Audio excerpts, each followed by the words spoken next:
I had another clock come in the shop the other day. It's a nice custom designed, hand-built black walnut case by James Martin.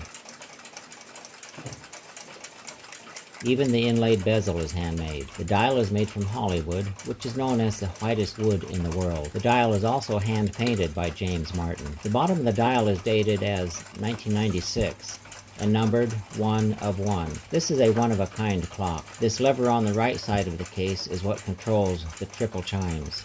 The winding shaft on the left side of the case controls a music box inside the case. Vonnie says it's not keeping time and it stops at random times.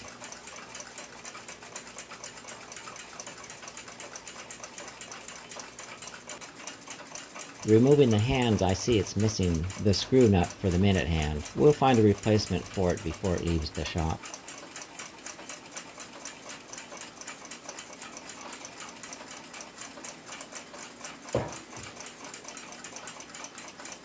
The backside has a photograph of myself, the case maker, when Vonnie picked her clock up 25 years ago.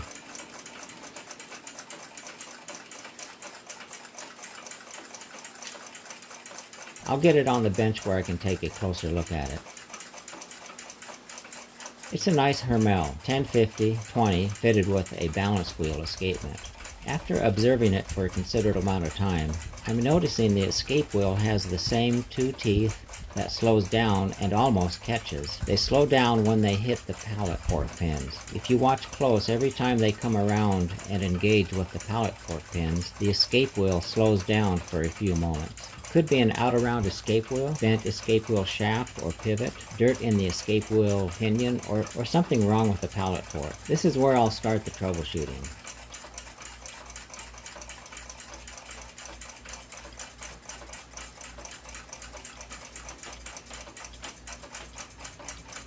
The hairspring seems to be in good shape along with the balance wheel. I only have it slightly wound so I can troubleshoot this issue.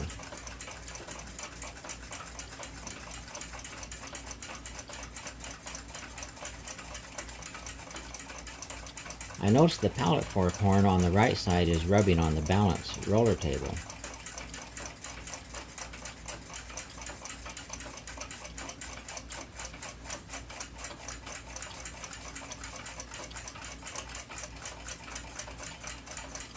Most of the pinions along with the escape wheel pinion are packed with black dirt.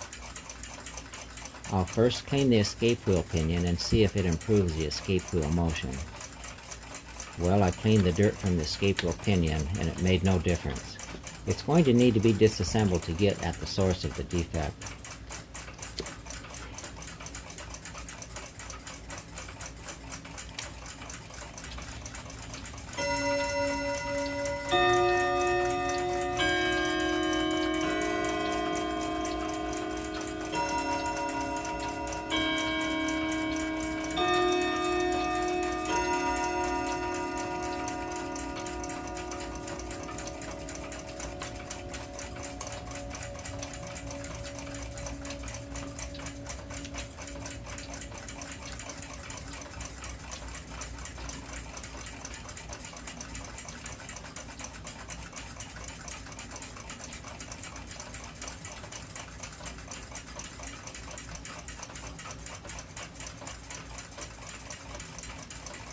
The mainspring arbors on these slide out to service the mainsprings. A lot easier than the old movements.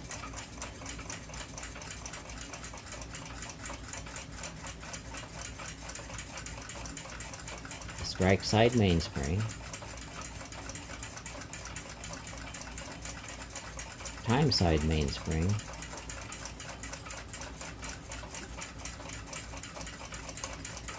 And the chime side mainspring will need the triple chime lever moved to remove it.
I'll use some mylar to protect the front of the plate from getting damaged and scratched while pulling the snail off. These two simple tools work great for this.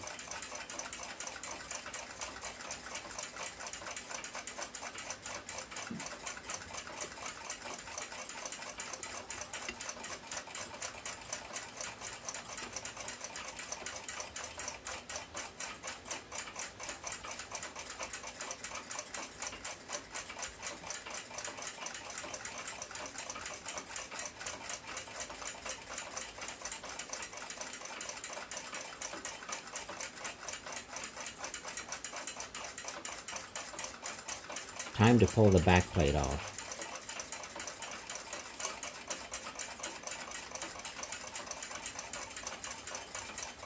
There's a fair amount of oil, but it's collected a lot of dust and has turned black.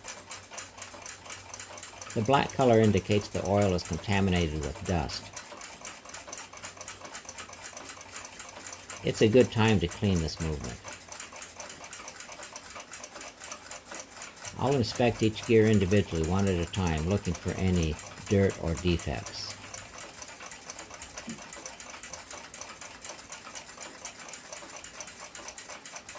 Some of them are clean while others are quite dirty. Amazing how the pinions get black dirt packed in them from the gear teeth running in them.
All in all, the pivot holes look to be in great shape.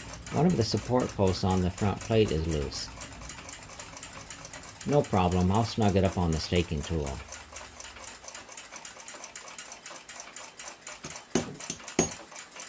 Nice, good as new. I'm going to clean the movement, then take a closer look at the escape wheel and pallet fork. Well, I got the movement clean. It's time to reassemble.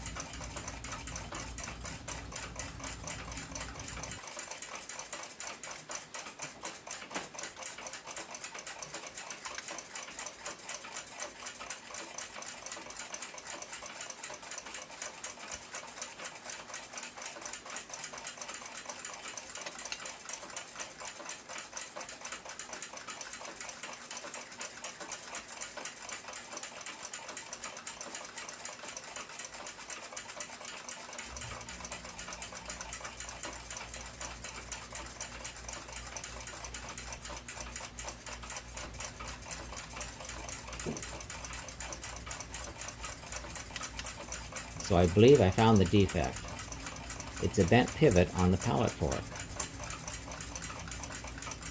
It seems to have a tool mark on the shaft. Could it have been this way from the factory?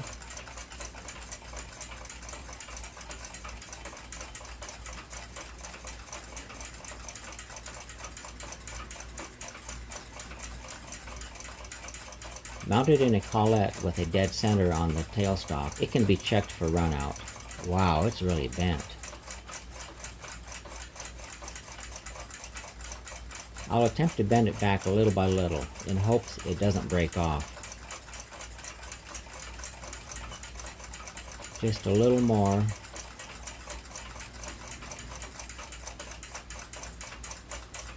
And now it looks next to perfect.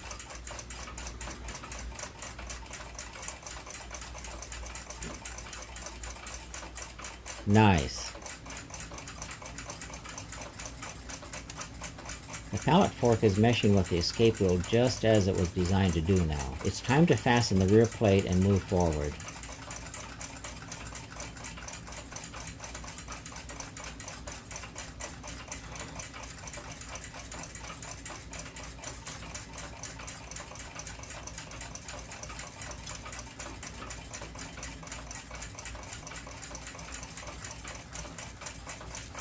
I'll oil the movement at this stage. Once all the levers and cams get installed, they make it difficult to oil some of these pivots.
And here's the snail. It needs to be adjusted just right for the striking part of the movement to work right.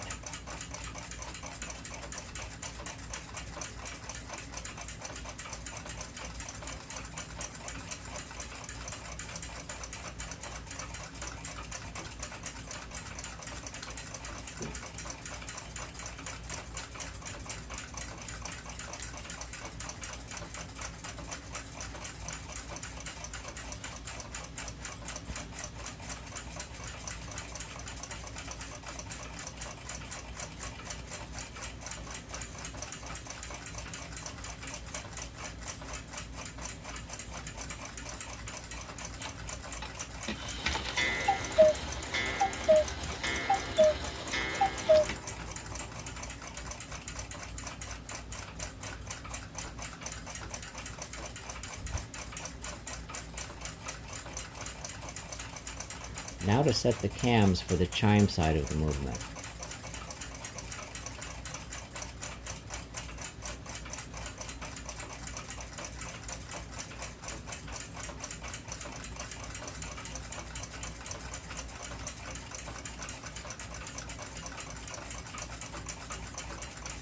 For myself, if I find this warning pin is located at about 2 o'clock, timing is just about right with this cam installed in the lock position.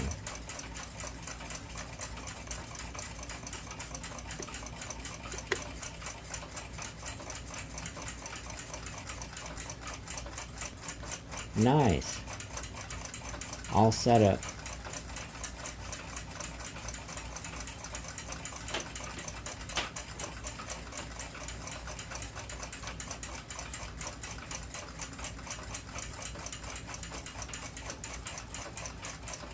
Nice. All set up and almost done. This lever controls the triple chimes. They're all working together just fine. Last item to clean is the balance assembly. This is one of those Hermle BO 19-80 balance units. They're used on Hermle's larger clock movements. First, the hairspring pin is pulled to release the hairspring. They have 2 ruby bearings on each side of the balance staff that need to be cleaned and oiled. Then the bearing screw is loosened to release the balance wheel.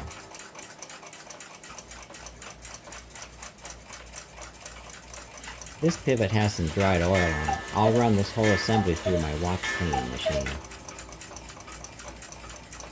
Each bearing is a ruby jewel. I give them each 1 drop of oil from a medium-sized oiler. Then the balance wheel can be installed.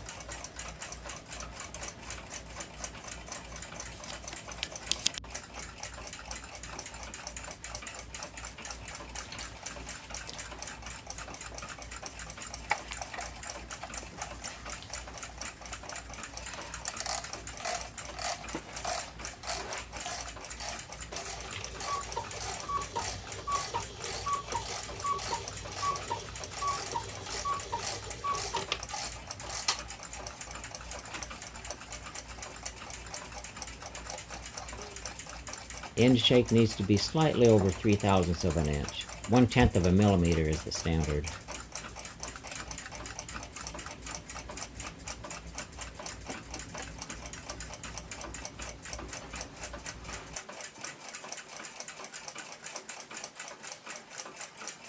The hairspring needs to be fastened so the impulse pins are centered between the banking pins. That looks perfect.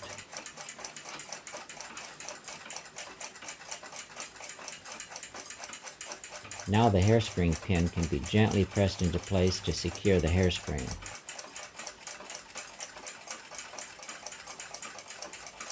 A final inspection to make sure everything is free and that the impulse pins are exactly centered between the banking pins.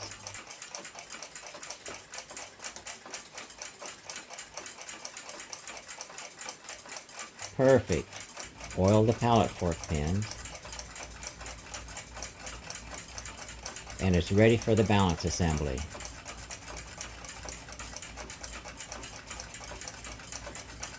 Nice, it's wanting to run already.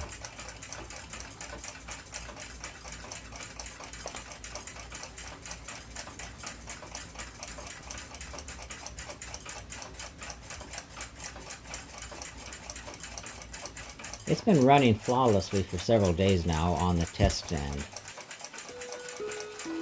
Time to install it in the clock case.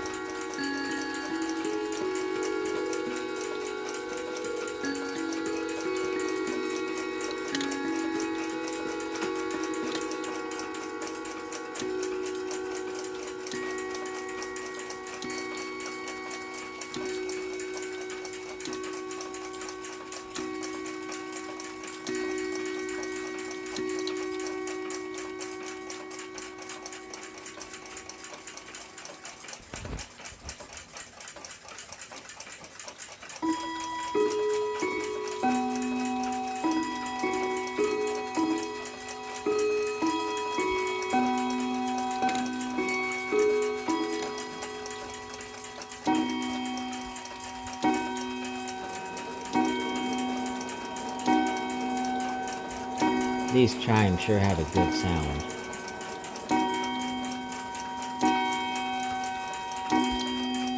And the balance has excellent motion now as well.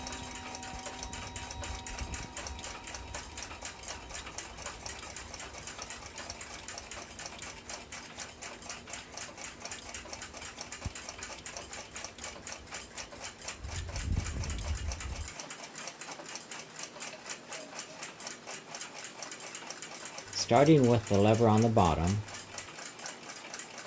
the first chime melody is the Westminster.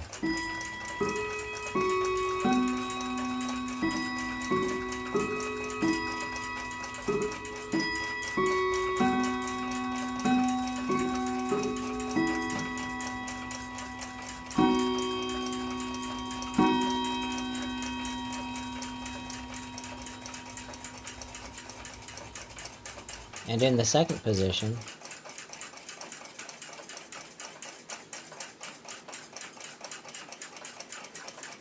the chime melody is the St. Michael.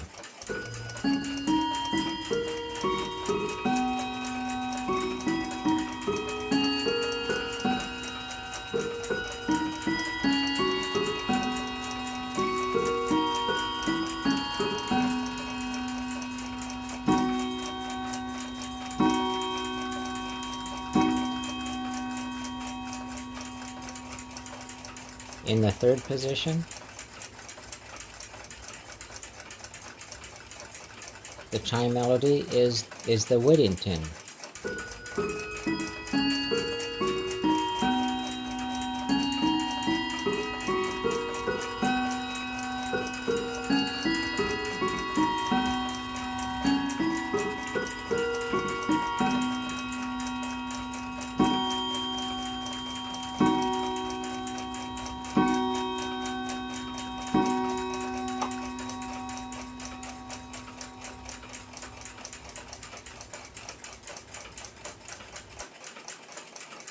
And the fourth position is the silent position.